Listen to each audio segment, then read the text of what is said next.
তো বন্ধুরা, একে আপনারা দেখতে পাচ্ছেন কয়েকদিনের আগের ভিডিওতে দেখেছেন এর হয়ে গেছে বেবেসিয়া। বেবেসিয়া হচ্ছে হিমোফোটোজোয়া ভাইরাস। তো সেই ভাইরাস হওয়ার জন্যে আগের থেকে এখন অনেকটা ভালো আছে।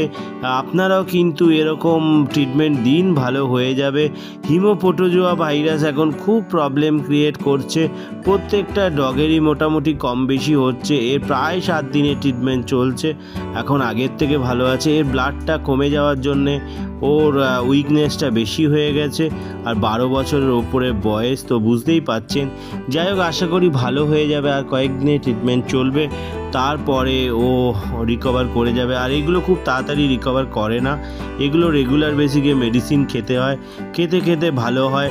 বন্ধুরা, যাই হোক, আপনারাও কিন্তু এদেরকে ভালো রাখুন। দেখুন, দেশি ডগ কিন্তু খুব ভালো করে কেয়ার করে, তাই জন্যে এখনও ভালো আছে। তো আপনারাও এদেরকে সেবা দিন, এদেরকে ভালো রাখার চেষ্টা করুন। আমরা তো আছি সব সময় এদের পাশে।